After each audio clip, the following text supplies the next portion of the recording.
नमस्कार दोस्तों, मेरा नाम है हरीश कुमार साहू और मैं आप लोग को कक्षा 10वीं का गणित विषय पढ़ाता हूं। तो अध्याय पहला पढ़ रहे हैं, बहुपद। ठीक है, तो हम इसके अंतर्गत हम प्रश्नावली क्रमांक 2 को आज हल करेंगे। ठीक है, तो सभी वीडियो प्लेलिस्ट में डले हुए हैं, आप जाके देख सकते हैं जब हमने शुरुआत किया है इस अध्याय का। तो चलिए प्रश्नावली 2 क्या बोलता है इसे हम समझते हैं। तो देखिए, प्रश्नावली 2 का जो पहला प्रश्न है वो बोल रहा है कि यदि px, ठीक है, यदि px ये कोई बहुपद है को निम्न से भाग करें तो शेषफल प्रमेय की मदद से ज्ञात कीजिए।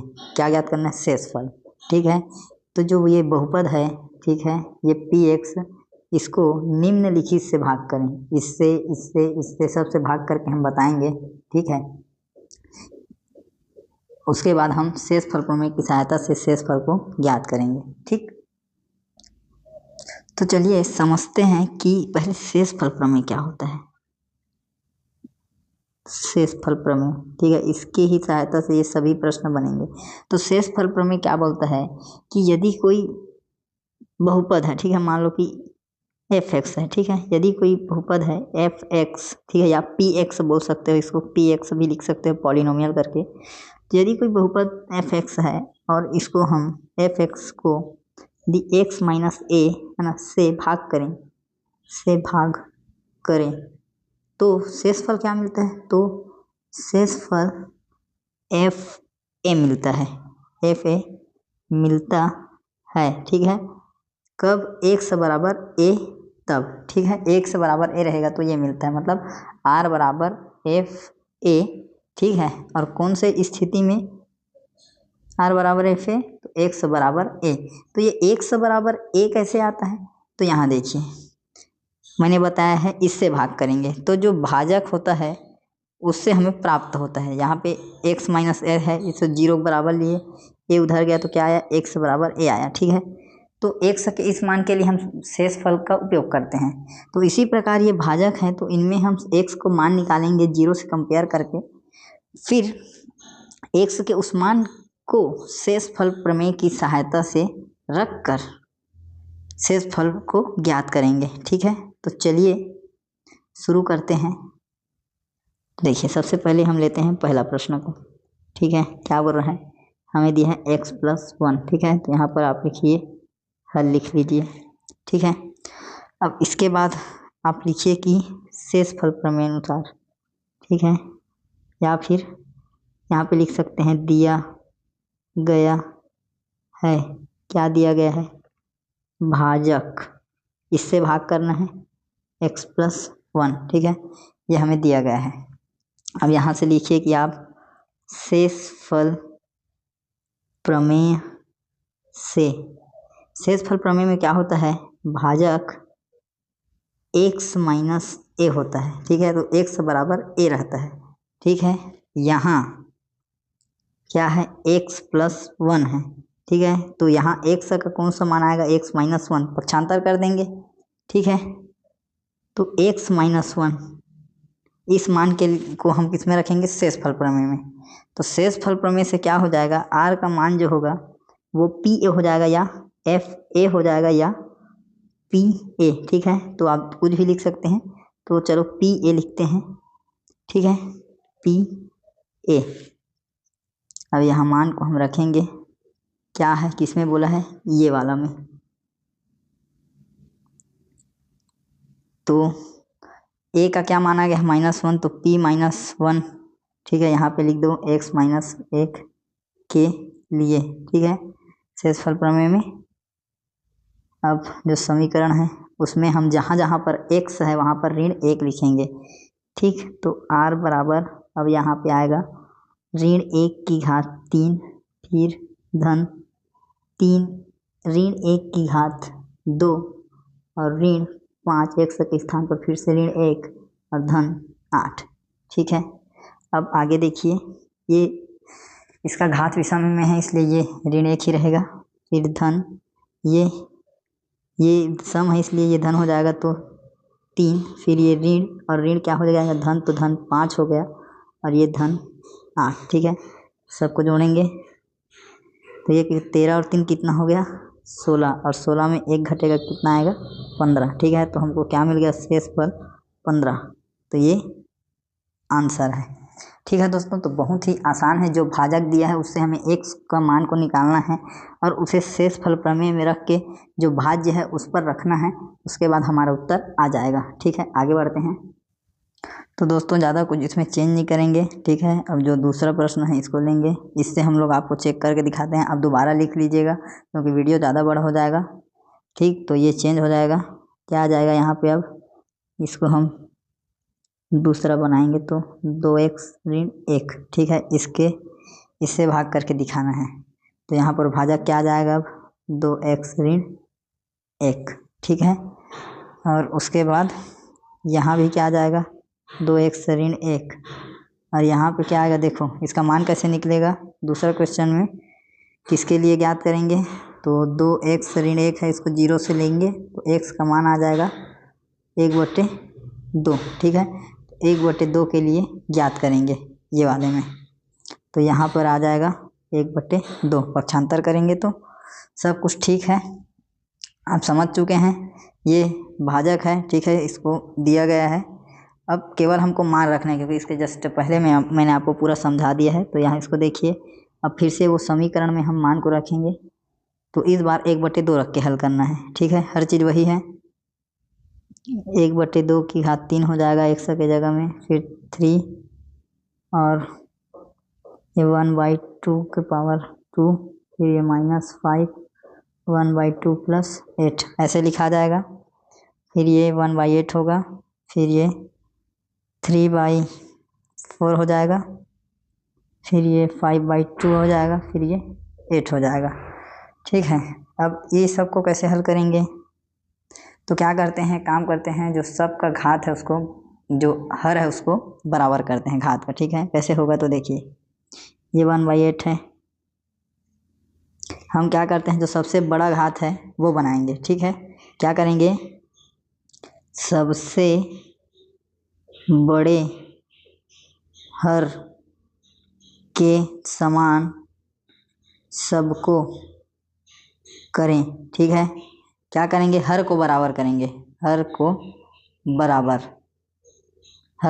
करेंगे। ठीक है, तो चलिए हर को बराबर करते हैं, कैसे करेंगे, तो समान संख्या यहाँ पर हम लिखेंगे 1/8 है। ठीक है, ये है 3/4। अब इसको क्या बनाना है, 4 को मेरे को 8 बनाना है, तो ऊपर में 2 का गुणा और नीचे में भी 2 का गुणा। ठीक है, कर सकते हैं। इसको 5/2, ये 2 को 8 बनाना है तो नीचे में 4 का गुणा और ऊपर में भी 4 का गुणा। कोई भी संख्या में समान संख्या को गुणा भाग करने से कोई अंतर नहीं आता।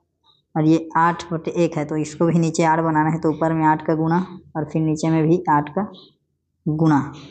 ठीक है, इस प्रकार से। अब देखिए ये क्या हो जाएगा 1/8, ये हो जाएगा 6/8, फिर ये हो जाएगा 20/8, फिर ये हो जाएगा 64/8। ठीक है, अब आर को, अब हर बराबर है तो एक बार लिखा जाएगा। ठीक, लिख लिए, आगे बढ़िए। अब यहाँ देखिए 3, ये 6 और 1 हो गया 7, और ऋण 20 में जब धन 64 होगा तो ये हो जाएगा धन 46/8। ठीक है, दोनों को जोड़ देंगे तो क्या आ जाएगा हम लोग का 51/8। ठीक है, तो यही क्या है आपका शेषफल है।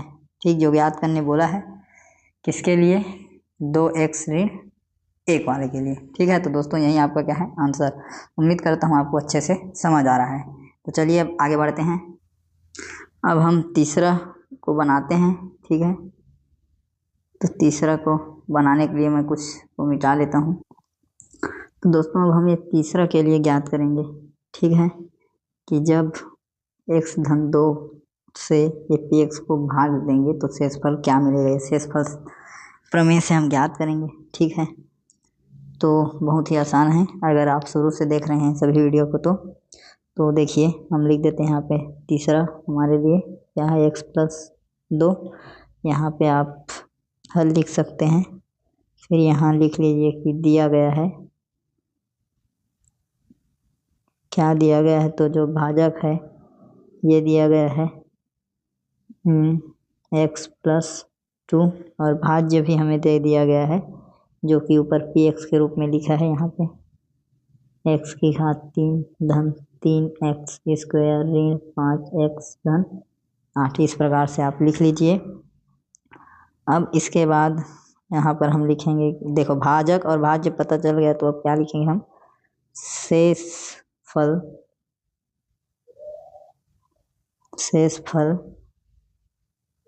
प्रमेय अनुसार, ठीक है। शेषफल प्रमेय से क्या होता है, जब जो भाजक है वो यदि x प्लस a के फॉर्म में हो तो x का वैल्यू क्या आ जाएगा यहाँ पे, माइनस है। क्यों आएगा, क्योंकि x प्लस a को हम 0 के बराबर लिखेंगे, फिर इसे हम पक्षांतर करके इसे x का वैल्यू निकाल लेंगे, ठीक। तो उसी प्रकार ये आता है, तो यहाँ क्या आ जाएगा, शेषफल प्रमेय से x का मान, ठीक है, x प्लस 2 दिया है यहाँ, तो यहाँ पे x का मान क्या निकल जाएगा, इसको हम 0 के बराबर लिखेंगे, तो ये x बराबर -2 के लिए हम क्या करेंगे, ज्ञात करेंगे, क्योंकि ये वाला हमारा भाजक है x प्लस 2। इस प्रकार से इतना को आप लिखिए।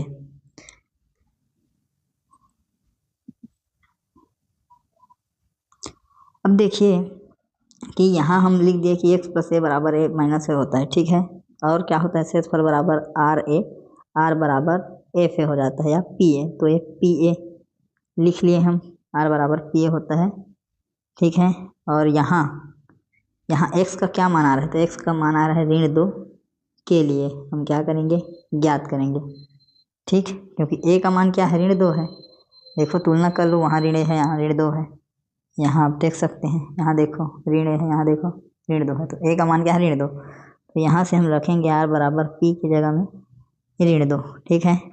अब जो पूरा का पूरा बहुपद है, पॉलिनोमियल टर्म है, उसमें हम जहाँ जहाँ x है, ठीक है, यहाँ पे आप x ही लिखिए इसे, ठीक है। तो जहाँ जहाँ x है वहाँ वहाँ क्या लिखेंगे, ऋण 2, तो ऋण 2 की घात 3 धन 3 ऋण 2 की घात 2 ऋण 5 ऋण 2 धन 8, ठीक है। अब आगे हल करते हैं, तो ये हो जाएगा ऋण 8, फिर ये आ जाएगा, ये भी ऋण धन ही रहेगा, ये 3 गुणा 4 हो जाएगा, फिर ये धन होगा, क्योंकि ऋण और ऋण धन हो गया, धन 8, यहाँ पे r, फिर ऋण 8 को यहाँ लिखेंगे, ये हो जाएगा 4 तिया 12, फिर ये 10 धन 8।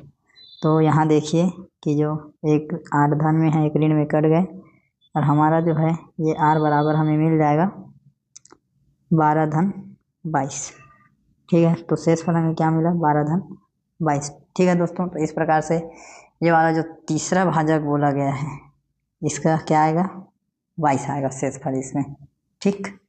चलिए अब आगे चौथा को हल करते हैं। तो दोस्तों चलिए अब हम चौथा को हल करेंगे।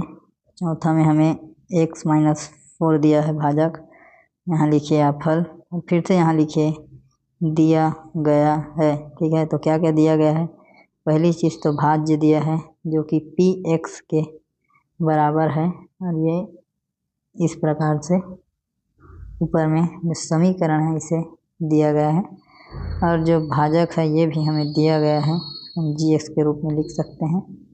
क्या है भाजक, ये वाला x माइनस 4, ठीक, इतना आप लिखिए। अब यहाँ से हम शेषफल प्रमेय यहाँ पे लागू करते हैं, ठीक है। दोनों चीज़ पता है तो शेषफल प्रमेय से इसका जो शेषफल है वो पता चल जाएगा। कैसे पता चल जाएगा, कि जब px को, शेषफल क्या बोलता है, शेषफल प्रमेय px को x माइनस a से भाग दिया जाए तो शेषफल क्या हो जाता है, pa होता है, ठीक है। ये सिद्ध कर चुके हैं हम लोग, आप देख लेना शेषफल प्रमेय में जाके, और x बराबर a के लिए, ठीक है, इसके लिए ये x बराबर a इस मान के लिए क्या होता है, शेषफल pa हो जाता है जब px को x माइनस a से भाग करते हैं तो। और ये वाला मान भी कैसे आता है, तो इसको 0 से बराबर करके इस प्रकार से निकालते हैं, तो ये बोलता है कि r बराबर pa हो जाता है, ठीक। तो ये फाइनल है। अब यहाँ पे लिखो प्रश्न अनुसार, अब प्रश्न के अनुसार देखो तो कि क्या क्या फिट बैठ रहा है, क्या नहीं बैठ रहा है।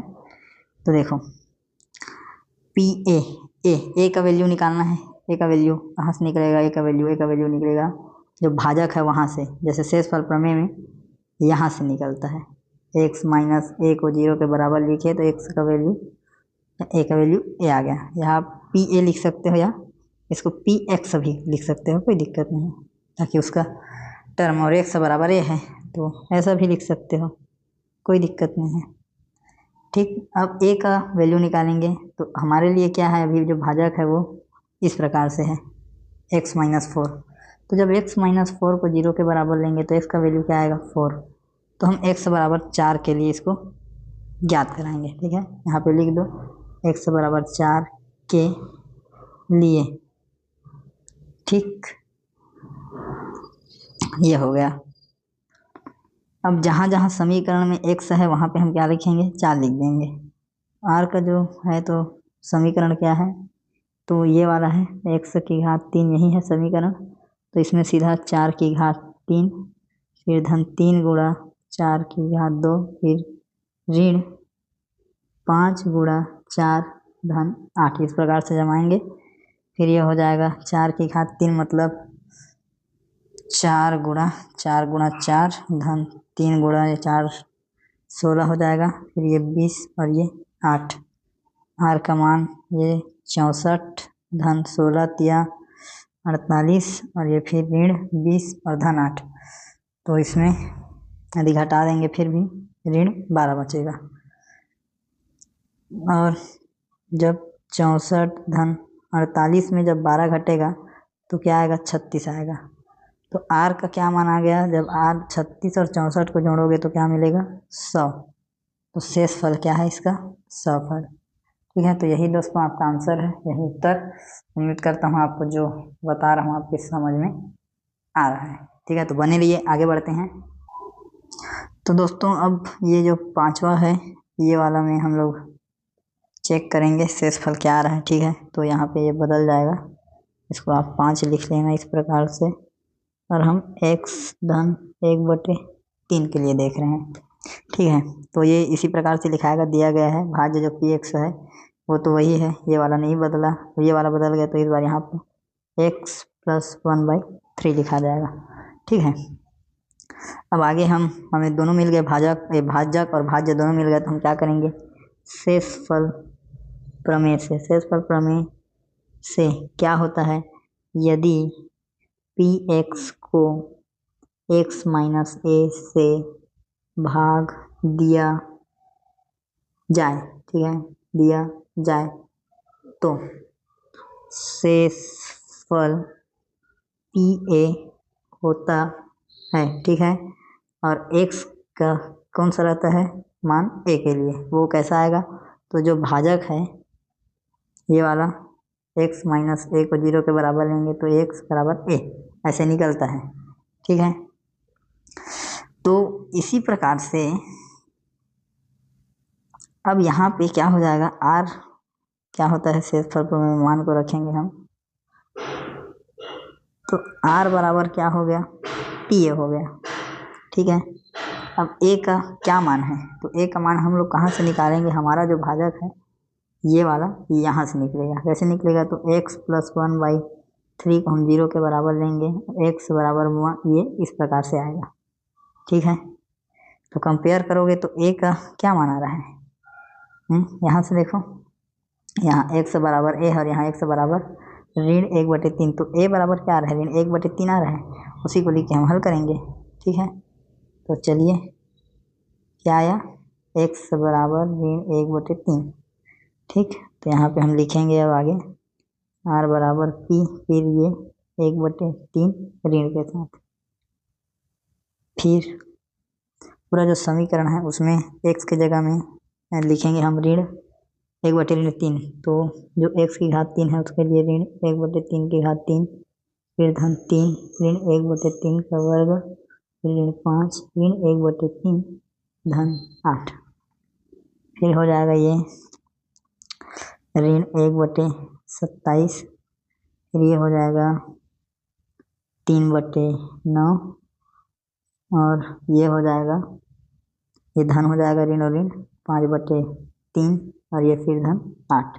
इसके हर में कुछ नहीं तो 1 लिख देते हैं, ठीक है। अब हम क्या करेंगे, हर को बराबर करेंगे, ठीक है। यहाँ पे लिखता हूँ मैं, हर को बराबर करने पर, ठीक है। हर को कैसे बराबर करेंगे, तो सबसे बड़ा क्या है 27, ठीक है। तो ये 27 यही बन जाएगा सब। तो देखो ऊपर में भी 3 का गुणा करना पड़ेगा, 9 को 3, 9 3 27, ये बन गया। इसको देखो, इसमें 9 का गुणा करना पड़ेगा, 9 3 27, तो ऊपर में भी 9 का गुणा, और इसमें 9 का गुणा करना पड़ेगा तो ऊपर में भी 9 का गुणा, इस प्रकार से। अब ये हो गया ऋण 1/27। अब ये हो जाएगा 3 3 9/27 धन 45/27 धन 8 72 सॉरी इसमें ज़्यादा का गुणा करना पड़ेगा, इसमें पूरा 27 का गुणा होगा, ठीक है। तो ये 8 और उसका गुणा करेंगे हमें मिलेगा 216, ये हो गया 27। अब देखिए हर तो बराबर हो गए, हर को एक बार लिख देंगे, अंश को सबको जोड़ देंगे, जो घटेगा घटा देंगे, 27। उसके बाद ये जो है ये तो तुरंत 8 हो गया, 9 में 1 गया, 8 हो गया, ठीक है। ऐसे लिख दो 8 हो गया। फिर ये धन 45 और 216, 45 धन 216 27, ठीक है। अब ये हो जाएगा 45 में 8 53, फिर 216, फिर 227। अब 216 में जब 53 जोड़ेंगे हम, 216 में 53 जोड़ेंगे तो क्या हो जाएगा, ये 269, ठीक है। तो क्या आ जाएगा, ये 269/27, ठीक है। तो यही क्या है दोस्तों, यही आपका आंसर है। तो दोस्तों इस प्रकार से अगर आप इस वीडियो को 2 बार 3 बार भी देखेंगे तो आपको पूरा कॉन्सेप्ट क्लियर हो जाएगा, पूरा याद हो जाएगा, ठीक है, कि किस प्रकार से जो प्रश्न है और वो क्या बोल रहा है उसे हम कैसे समझ कर उसका हल को कर सकते हैं, ठीक है। तो बहुत ही आसान है, केवल मज़ेदार बात यह है कि थोड़ा सा समझना है। तो दोस्तों चलिए, ये वाला जो आपका प्रश्न है ये तो हल हुआ। अब आगे प्रश्नों को हल करेंगे, तो ज़्यादा से ज़्यादा लाइक करें, ज़्यादा से ज़्यादा सब्सक्राइब करें और ज़्यादा से ज़्यादा शेयर करें, ठीक है दोस्तों। मिलते हैं अगले वीडियो में, तब तक के लिए जय हिंद। हेलो नमस्कार दोस्तों, मेरा नाम है हरीश कुमार साहू। दोस्तों मैं आपको कक्षा 10वीं का प्रश्नावली क्रमांक 2 अध्याय 1 जो कि बहुपद है उसको मैं पढ़ा रहा हूँ। तो प्रश्न क्रमांक 2 को हम इस वीडियो में हल करेंगे। तो चलिए देखिए, प्रश्न क्रमांक 2 आपके सामने लिखा है। तो देखिए प्रश्न क्रमांक 2 का बोल रहा है कि जांचिए, क्या जांचना है कि gx और px, ठीक है, जो gx है वो px का एक गुणनखंड है, ठीक है। तो ये गुणनखंड प्रमेय से बनेगा, गुणनखंड प्रमेय, ठीक है, इससे बनेगा। तो आप जाके सब वीडियो को देख सकते हैं, पूरा प्ले लिस्ट में अपलोड है, सब क्रम से डर रहा है। तो चलिए एक प्रश्न लेते हैं, ठीक है। ये प्रश्न दिया है, इसमें gx का मान दिया है x-3 और px का मान दिया है x की घात 3 ऋण 4x² धन x धन 6, ठीक है। अब ये बोल रहा है कि जांचिए gx px का एक गुणनखंड है कि नहीं है, ठीक है। तो वो कैसे जांच होगा, तो यहाँ पे आप लिखिए कि यदि px में x बराबर a रखने पर, ठीक है, जो pa का मान है वो यदि 0 हो जाता है, pa 0 हो जाए, तब हम कहेंगे कि जो gx है, gx px का एक गुणनखंड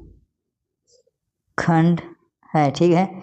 ये हर बार लिखाएगा, ये 5 के 5 क्वेश्चन को हल करने के लिए, ठीक है। अब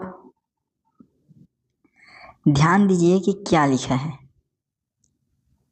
कि px में x बराबर a रखने पर, ठीक है, तो x का मान रखेंगे a, तो ये कैसे निकलेगा, तो ये हमें मिलेगा, ये जो gx दिया है इससे नहीं मिलेगा, इससे, ठीक है। तो यहाँ x ऋण 3 की जगह 0 बराबर करके तो x बराबर 3 के लिए निकालेंगे, ठीक। तो पी एक्स की जगह में आप क्या लिखेंगे 3। तो यहाँ पे आप इस प्रकार से लिखिए इसको कि आर बराबर पी ए होता है। ठीक है, तो यहाँ पे पी एक्स लिख सकते हैं हम इस प्रकार से। हम देख रहे हैं कि जो पी ए का मान आएगा, ठीक है, वो कितना आएगा। तो पी एक्स बराबर क्या आएगा, ये पहले टर्म को आप लिखिए इस प्रकार से। अब पी एक्स की जगह में हम 3 लिखेंगे। क्यों लिखेंगे, इसे भी आप अच्छे से समझिए। एक्स बराबर 3 के लिए, ठीक है। क्यों एक्स बराबर 3 आए, क्योंकि जो जी एक्स है जो दिया गया है वो एक्स 3 है, इसको 0 के बराबर लेंगे तो ये एक्स बराबर 3 के लिए, ठीक है, इस प्रकार से आएगा। अब इसे हल कर लेते हैं।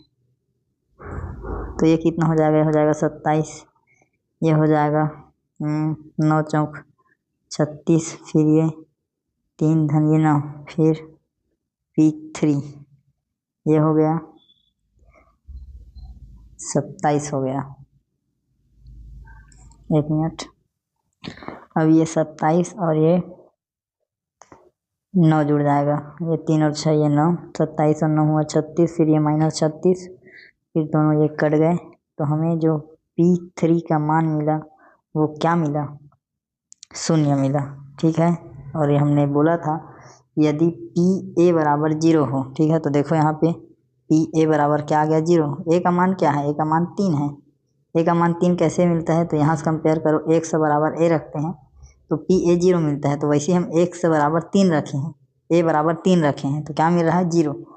तो हम कहेंगे कि हम अब यहाँ कह सकते हैं कि स्पष्ट है कि जी एक्स पी एक्स का एक गुणनखंड है, ठीक है दोस्तों। इस प्रकार से ये पहला प्रश्न बनेगा, ठीक। और दूसरा में बनाने के लिए कुछ कुछ चीज़ को चेंज कर देते हैं। अब देखिए, अब दूसरा प्रश्न को बनाएंगे, दूसरा को। तो यहाँ पे हम लिखेंगे 2 हो जाएगा और जी एक्स का मान x+1 हो जाएगा, x+1, और पी एक्स का मान है 2x की घात 3 धन x² ऋण 2x+1, ठीक है। और ये जो चीज़ है वो जैसा का तैसा इसी सब लिखाएगा, जैसा का तैसा, ठीक। अब हम यहाँ पे पी एक्स बराबर लिखते हैं 2x की घात 3 धन x² ऋण 2x+1, ठीक है। अब हम x बराबर कितना रखेंगे, इसमें x बराबर रखेंगे हम -1। क्यों रखेंगे, क्योंकि निकालिए जी एक्स क्या दिया है, इसको 0 के बराबर लिखो, x+1 बराबर 0, तो x का मान क्या आ गया -1। तो हम x -1 के लिए चेक करेंगे, ठीक है। तो यहाँ पे p -1 हो जाएगा, ठीक है। ये x के जगह में पूरा -1 दिखाएगा, फिर ये -1+1, ठीक है, किसके लिए, तो x बराबर -1 के लिए, ठीक है दोस्तों। अब ये हो जाएगा p -1, ये ऋण में हो जाएगा तो ऋण 8, फिर ये धन रहेगा और ये धन बन जाएगा और ये भी धन हो जाएगा। तो p ऋण 1 बराबर हो गया ऋण 8 और ये हो गया धन 4। तो p -1 बराबर क्या आया, ऋण 4, ठीक है। तो शेष फल 0 नहीं आया, ठीक है, पी ए बराबर 0 नहीं आया, ठीक है। तो हम क्या कह देंगे कि यहाँ जी एक्स पी एक्स का गुणनखंड नहीं है, ठीक है। इस प्रकार से दूसरा वाला हल होगा। अब चलिए तीसरा को हल करते हैं। तो तीसरा को हल करने के लिए मैं यहाँ से पूरा मिटा देता हूँ इस प्रकार से। अब ये जो है ये 3 हो जाएगा और ये x, ये दोनों का मान बदल जाएगा। तो क्या आ जाएगा, ये x ऋण 2 के लिए चेक होगा और पी एक्स का मान है x⁴ - x⁴ - x⁴ - x⁴ - x⁴। 2। ठीक है, ये है दोस्तों। अब ये इसी प्रकार लिखा रहेगा। ठीक है, अब इसके बाद हम यहाँ पे लिखेंगे कि पी एक्स बराबर एक्स की घात 4 ऋण एक्स की घात 3 ऋण एक्स की घात 2 ऋण एक्स की घात 1, नहीं लिखेंगे तो भी चलेगा, ऋण 2 है। ठीक है, अब हम x बराबर 2 के लिए ज्ञात करेंगे। क्यों? क्योंकि देखिए जो जी एक्स है वो क्या है, x ऋण 2, इसको 0 से लिखेंगे तो x का मान आएगा 2, तो यहाँ पे P2 हो जाएगा, यहाँ पे 2 की घात 4 ऋण 2 की घात 3 ऋण 2 की घात 2 ऋण 2 की घात 1 ऋण 2। ठीक है, और यहाँ पे हम लिख देंगे x बराबर 2 के लिए। ठीक, फिर ये हो जाएगा P2, ये हो जाएगा 32 और ये हो जाएगा 8 और ये हो जाएगा 4, ये हो जाएगा 2, ये हो जाएगा 2। सबको जब जोड़ेंगे तो 8 4 12 4 16, P2 का मान, सॉरी ये 2 की पावर जो 4 है इसका मान होगा 16। 2 गुणा 2 गुणा 2 गुणा 2 मतलब 4 गुणा 4 बराबर 16। ठीक है, तो ये जो P2 है ये क्या है, 16, फिर ये हो गया ऋण 16 और एक धन में है एक ऋण में, दोनों कट गए, तो P2 का मान क्या आ गया, जो P2 है इसका मान हमें मिल गया 0। ठीक है, तो यहाँ पे लिख सकते हैं कि स्पष्ट है कि जी एक्स पी एक्स का एक गुणनखंड है। ठीक है दोस्तों, इस प्रकार से ये वाला आपका हल हुआ। आगे बढ़ते हैं।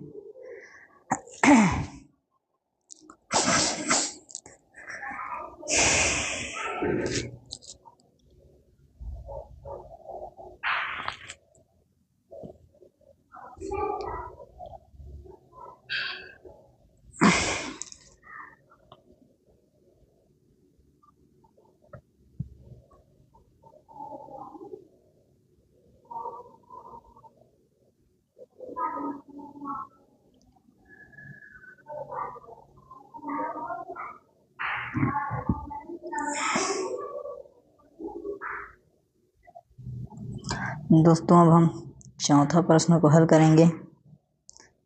तो देखिए चौथा प्रश्न तो पूरा मिटा देते हैं, नहीं रहने दो इसको।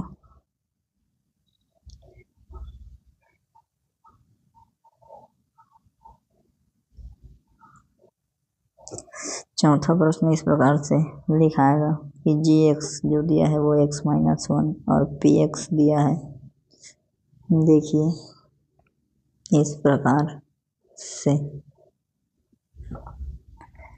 है ना। अब ये तो लिखा गया, अब यहाँ पे हम लिखेंगे कि पी एक्स बराबर x की घात 3 धन 5x स्क्वायर ऋण 5x धन 1। उसके बाद हम किसके लिए याद करेंगे, जी एक्स का मान को 0 बराबर लेंगे, x-1 बराबर 0, तो x बराबर 1 के लिए याद करेंगे। तो P1 के लिए 1 की घात 3 फिर 5 गुणा 1 का वर्ग फिर 5 गुणा 1 धन 1, x बराबर 1 के लिए। ठीक है, फिर ये P1 ये 1 फिर धन 5 फिर ये ऋण 5 फिर धन 1, P1 बराबर 6 ऋण 5 धन 1 मतलब 7 धन 2 हो जाएगा। ये इस प्रकार से 6 और 1 जुड़ गए 7 ऋण 5, तो P1 का जो मान आया वो आया 2। तो स्पष्ट है कि जो PA का मान है वो 0 नहीं आया। ठीक है, तो जो जी एक्स पी एक्स का गुणनखंड नहीं है। ठीक है,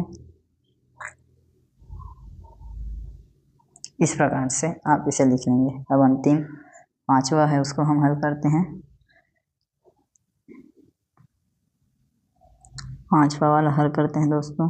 तो जो जी एक्स का मान है वो है x+4, पी एक्स का मान है x² + 2x-1।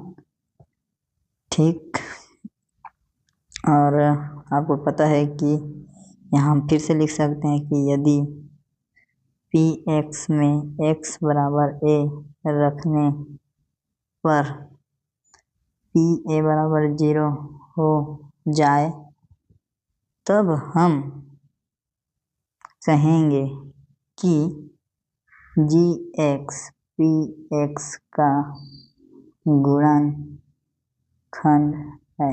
ठीक है, क्लियर है। अब यहाँ हम लिखेंगे पी एक्स बराबर x square plus 2x minus 1 और उसके बाद x बराबर किसके लिए ज्ञात होगा, ऋण 4 के लिए। क्यों, क्योंकि जी एक्स बराबर है x धन 4 बराबर इसको 0 लिखो तो x बराबर आएगा ऋण 4। ठीक, तो p ऋण 4, उसके बाद यहाँ पे ऋण 4 का वर्ग धन 2 गुणा ऋण 4 ऋण 1, p ऋण 4 बराबर ये हो जाएगा 16, फिर ये हो जाएगा ऋण 8 और ऋण 1, तो p ऋण 4 बराबर मिला 16 ऋण 9, p ऋण 4 बराबर कितना आएगा 9 7 16। ठीक है, तो देखो यहाँ पे पी ए बराबर 0 नहीं मिला। ठीक है, तो हम यहाँ पे लिख देंगे कि जी एक्स पी एक्स का गुणनखंड नहीं है। ठीक है, तो दोस्तों इस प्रकार से ये आपका जो प्रश्नावली क्रमांक 2 का प्रश्न क्रमांक दूसरा था, ये 5 के 5 प्रश्न हल कर दिए। उम्मीद करता हूँ कि आपको जो तरीके से समझाने का प्रयास कर रहा हूँ आपके समझ में आ रहा है, तो धन्यवाद। और दोस्तों आप इस प्रश्नों को दीर्घ भाजन विधि से भी हल कर सकते हैं। ठीक है, उत्तर के जांच के लिए। तो ठीक है दोस्तों, मिलते हैं अगले प्रश्न के साथ, तब तक के लिए जय हिंद, वंदे मातरम। नमस्कार दोस्तों, मेरा नाम हरीश कुमार साहू, मैं आप लोग को कक्षा 10वीं का गणित पढ़ा रहा हूँ। तो दोस्तों हम लोग पढ़ रहे हैं क्लास 10 का चैप्टर फर्स्ट जो कि बहुपद पॉलिनोमियल है, उसका हम लोग एक्सरसाइज नंबर 2 प्रश्नावली क्रमांक 2 को हल कर रहे हैं। तो इसके अंतर्गत आज हम हल करेंगे प्रश्न क्रमांक 3 को। ठीक है, तो प्रश्न क्रमांक 3 क्या बोलता है, चलिए पढ़िए। तो ये बोलता है कि निम्नलिखित में a का मान ज्ञात कीजिए। ठीक है, ये जो हमें दिए गए हैं बहुपद, इनमें क्या करना है, हमें a का मान ज्ञात करना है। ठीक है, यहाँ भी देख लीजिए, यहाँ भी a का मान ज्ञात करना है, इसमें भी a का मान ज्ञात करना है। ठीक, तो दोस्तों a का मान ज्ञात करने तो बोल दिया और बताया है कि जी एक्स पी एक्स का क्या है, गुणनखंड है। ठीक है, तो गुणनखंड प्रमेय के जो विलोम है उससे क्या हो जाएगा कि जो शेष फल है वो क्या हो जाएगा, आगे जाके फिर शून्य हो जाता है। ठीक है, तो आइए इसे हल करते हैं। ये बहुत इंपॉर्टेंट चीज़ बोला है कि जी एक्स क्या है, पी एक्स का गुणनखंड है।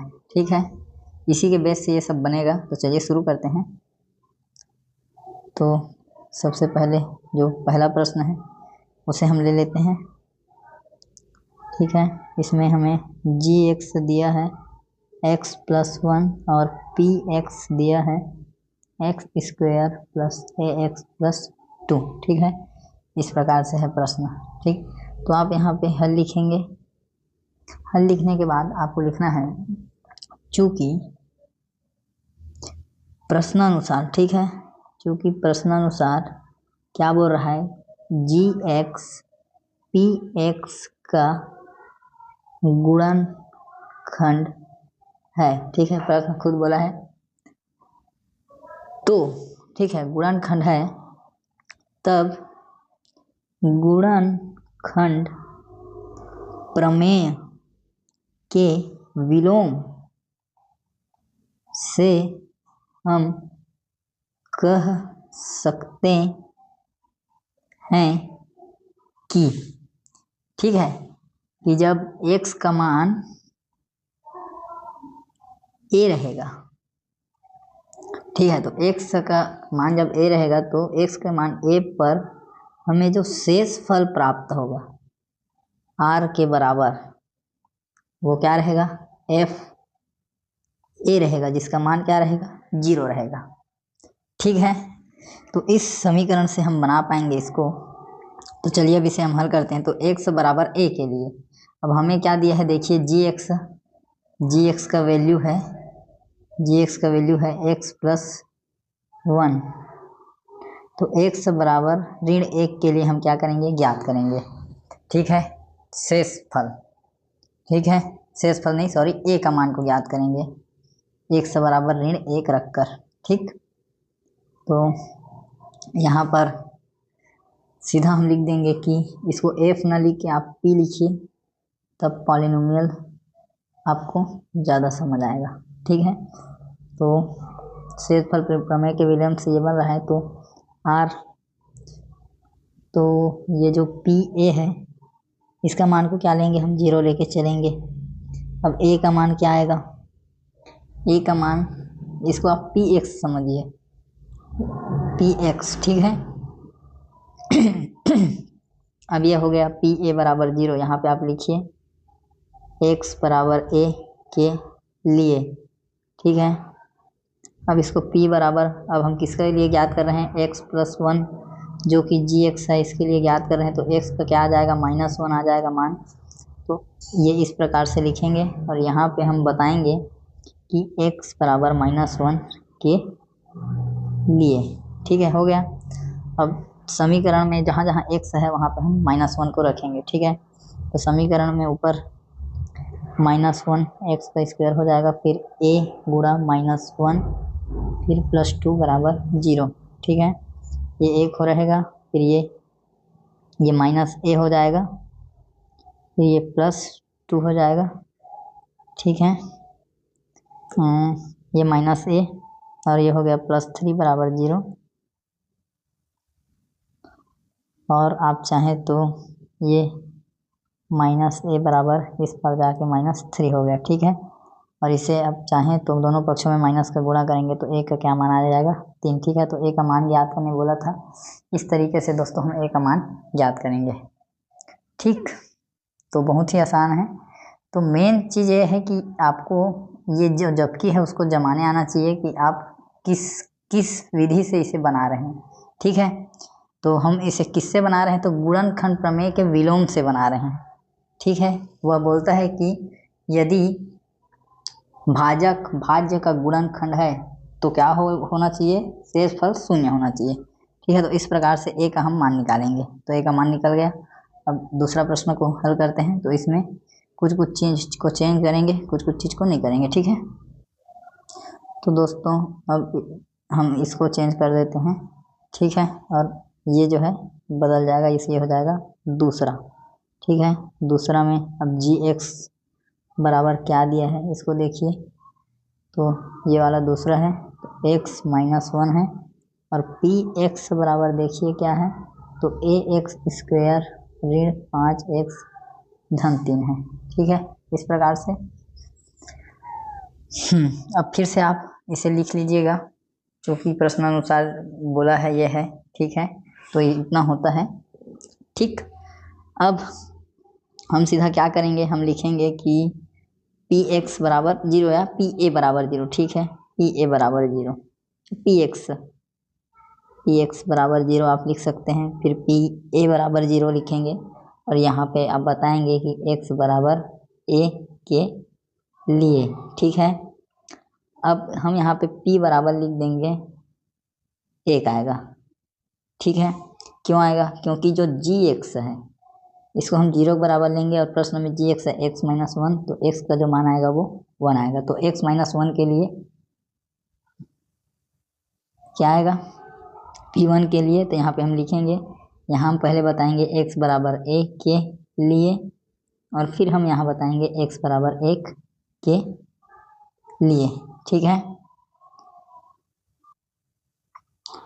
अब जो समीकरण हमें दिया है gx px उसको हम लिखते हैं, ये इस प्रकार से लिखाएगा ax स्क्वायर ऋण 5x धन 3 बराबर 0। ठीक है, अब जहाँ जहाँ पे x है वहाँ पे 1 लिखेंगे, तो a 1 का वर्ग 5 गुणा 1 धन 3 बराबर 0। ठीक है, तो ये आगे जाके हल होगा, तो यहाँ पे a ऋण 5 धन 3 बराबर 0, a फिर ये ऋण 2 हो गया, फिर 0, तो a का मान क्या मिला, 2 मिला। ठीक है, तो इस प्रकार से इसका आंसर आएगा। ठीक है दोस्तों, अब आगे क्वेश्चन को हल करते हैं। अब दोस्तों हम यहाँ से ये वाले हिस्से को चेंज कर देते हैं। इस प्रकार से, ठीक है। अब जो तीसरा बनाने वाले हैं, ठीक है, इसको तीसरा में जो g(x) का मान है वो हमें क्या दे रखा है, x+2, और p(x) का मान है वो क्या दे रखा है, 2x² + 6x + a दे रखा है, ठीक है। अब यहाँ पे हम लिखेंगे कि px बराबर 0, फिर pa बराबर 0, किस लिए, x बराबर a के लिए, फिर समीकरण को लिखेंगे,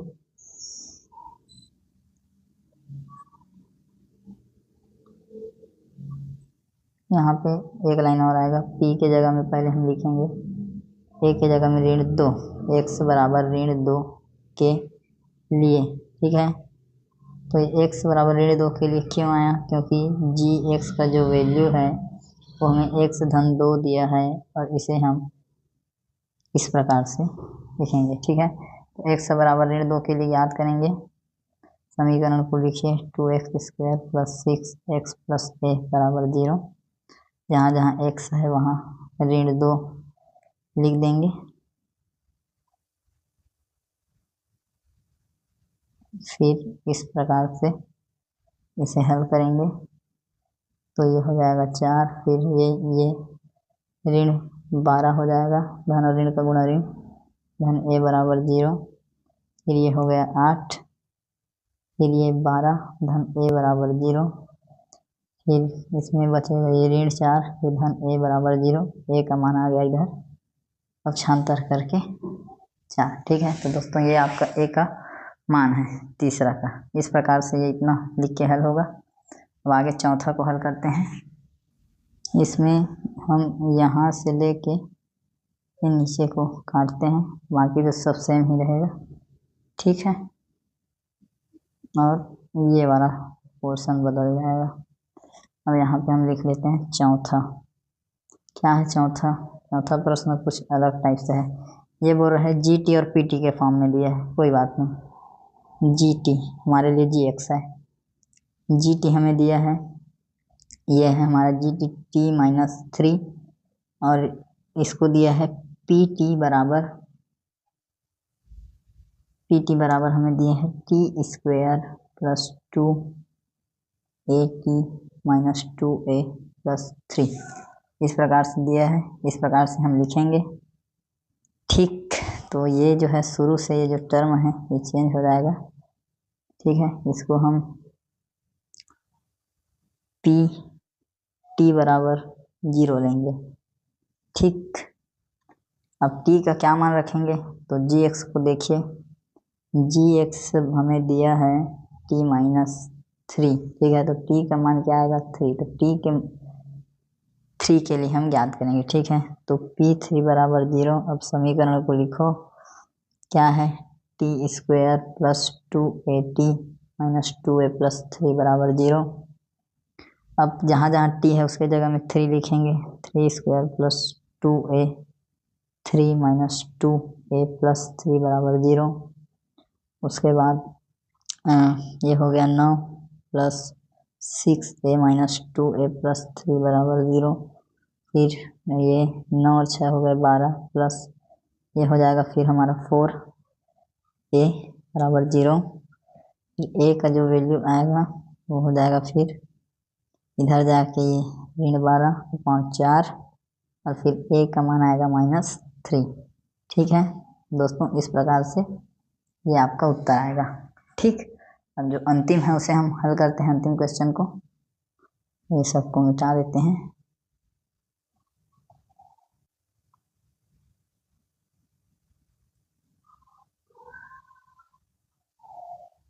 अंतिम में हमें पूरा ये 5वां को बनाएंगे, ठीक।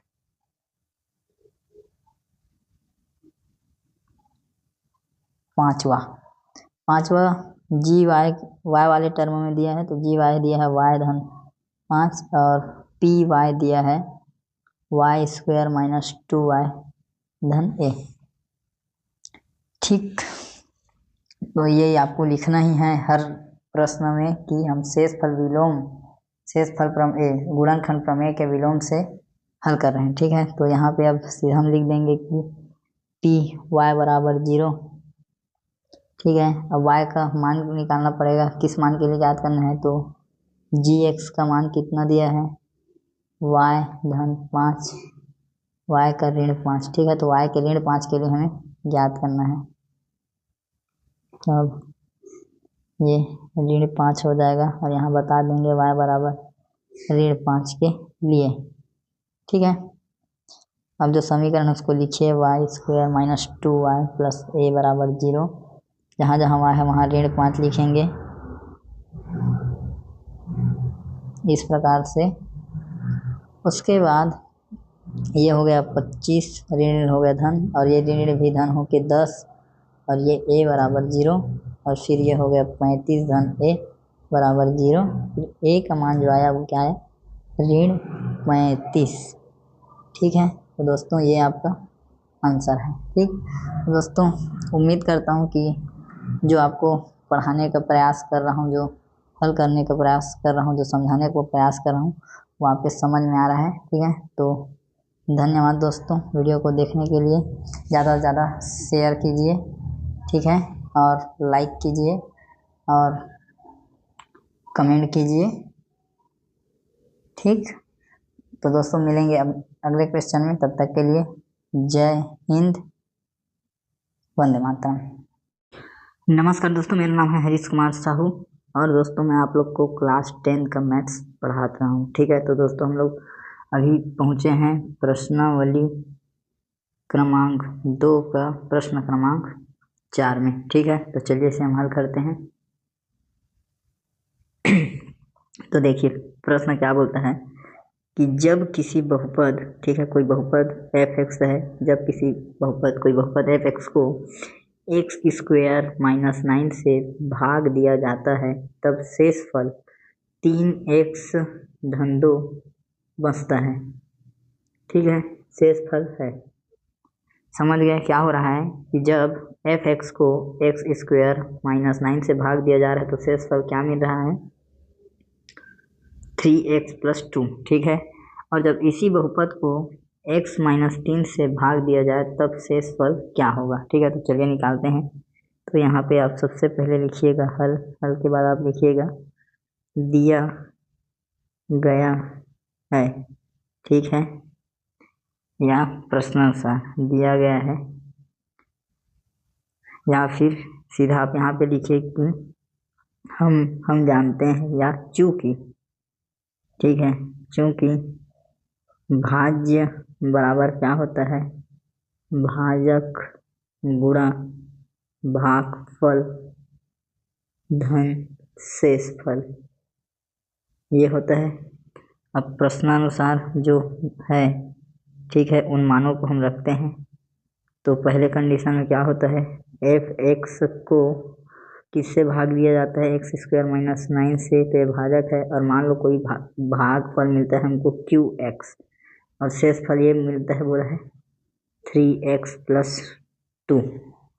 ठीक, तो इस प्रकार से ये जम गया। ठीक है, पहला लाइन जो हमें बोला गया था कि जब कोई बहुपद f(x) को x स्क्वायर माइनस 9 से भाग दिया जाए तब शेषफल 3x प्लस 2 मिलता है। ठीक है, ये वाला लाइन को लिख लिए पूरा।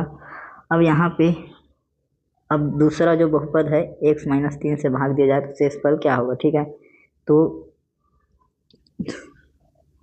चूंकि भाजक, या फिर यहाँ पे लिख सकते हैं भाजक क्या दिया है, अब x माइनस 3 के लिए। ठीक, तो क्या हो जाएगा, जब भाज्य पता है, ठीक है, ये हमें भाज्य पता है, f(x) का पूरा वैल्यू पता है, ये वाला पूरा f(x) का वैल्यू है। ठीक है, भाज्य पता हो गया और ये भाजक भी हमको पता हो गया। तो भाज्य और भाजक जब पता हो गए तो हम शेषफल प्रमेय से शेषफल को ज्ञात कर सकते हैं। ठीक है, तो यहाँ पर हम लिख सकते हैं कि भाज्य और भाजक ज्ञात होने पर हम शेषफल प्रमेय की सहायता से शेषफल ज्ञात कर सकते हैं। ठीक है, तो क्या बोलता है कि शेषफल प्रमेय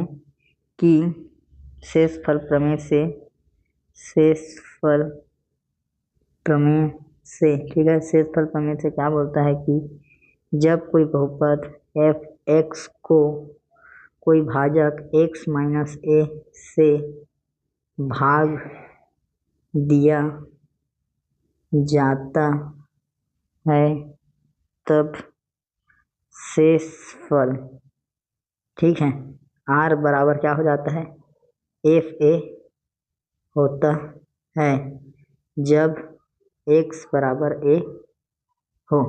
ठीक है, जो भाजक है x माइनस ए, वो वहाँ उसमें उससे क्या निकल के आएगा वैल्यू, ये x बराबर a। ठीक है, ये वाला जो भाजक है x माइनस ए, इसको 0 बराबर लेते हैं तो इस प्रकार से ज्ञात होता है। ठीक,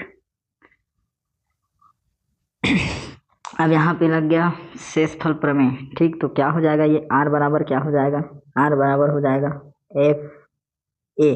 ठीक है, अब a का कौन सा मान के लिए निकालेंगे, भाजक में दिया है x माइनस 3, तो x माइनस 3 को 0 के बराबर लिखो, x बराबर 3। ठीक है, और यहाँ a बराबर भी क्या आ गया, 3 आ गया। क्यों, क्योंकि x बराबर a। यहाँ पे आप लिखिए पहले, ये किसके लिए है, x बराबर a के लिए। ठीक है, और एक बार और इसको लिखिए आप, इसको f3 लिखिए, यहाँ पे लिखिए x बराबर 3 के लिए या a बराबर 3 के लिए। ठीक है, अब जो समीकरण है उसे हम लिखेंगे यहाँ, तो जो एफ एक्स है उसका वैल्यू है r बराबर एक्स स्क्वायर माइनस 9, फिर क्यू एक्स प्लस शेषफल है 3x प्लस 2। ठीक है, अब इस हिसाब से जो x का मान है वहाँ पे 3 लिखेंगे, तो 3 का वर्ग ऋण 9, फिर ये हो जाएगा 3, फिर 3 गुणा यहाँ भी 3 धन 2, फिर r बराबर ये हो जाएगा 9 माइनस 9, फिर ये q गुणा 3, फिर ये हो गया 9 धन 2।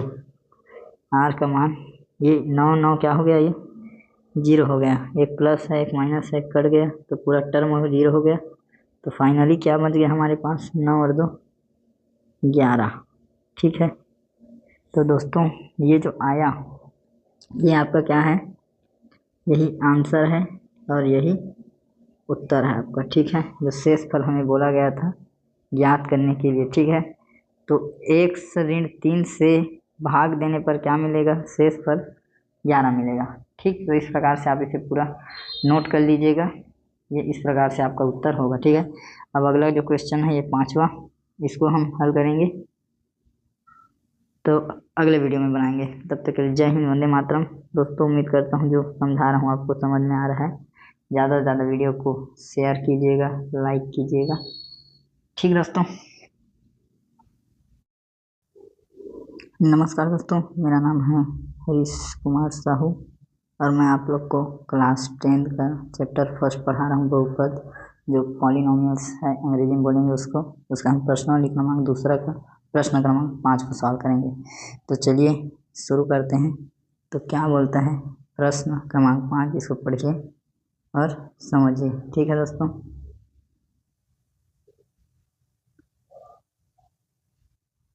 तो देखिए प्रश्न क्रमांक 5 क्या बोलता है। तो ये बोल रहा है प्रश्न क्रमांक 5 कि जब किसी बहुपद, ठीक है, कोई बहुपद एफ एक्स है, इसको हम लोग एक्स स्क्वायर माइनस 16 से भाग देंगे। ठीक है, तो शेषफल क्या मिलेगा, बोल रहा है 5x धन 3 मिलेगा। ठीक है, तो यहीं से हम शुरुआत कर लेते हैं और नीचे प्रश्न में पूछता है कि यदि उसी बहुपद को x प्लस 4 से भाग दिया जाए तब शेषफल क्या होगा। ठीक, तो चलिए इसको हम हल करते हैं। तो यहाँ हम लोग लिख लेंगे हल लिखने के बाद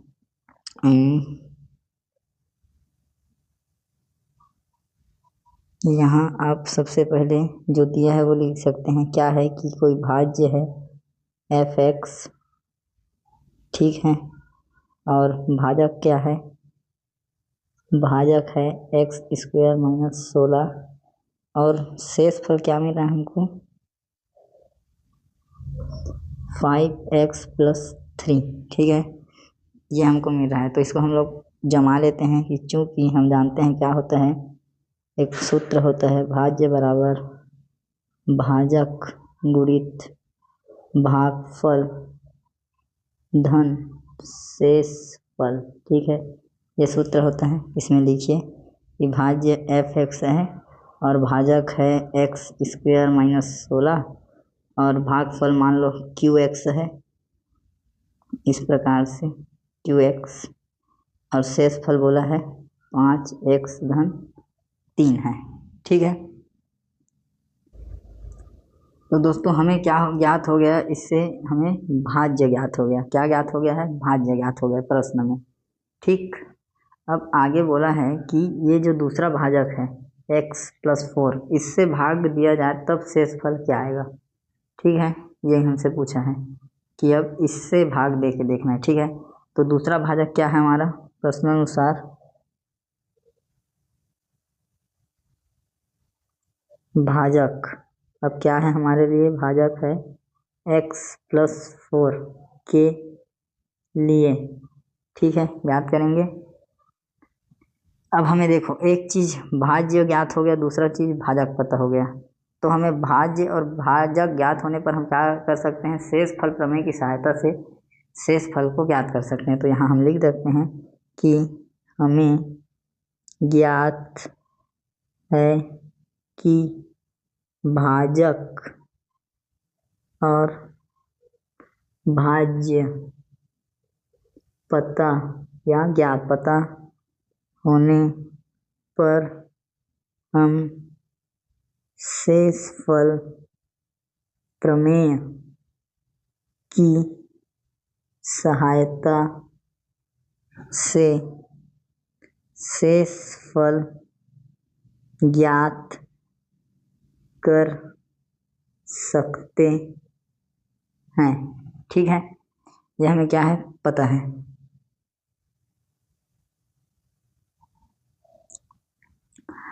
तो भाजक और भाज्य पता हो गया तो शेष फल प्रमेय लगाते हैं, ठीक है। तो यहाँ लिखिए शेष फल प्रमेय से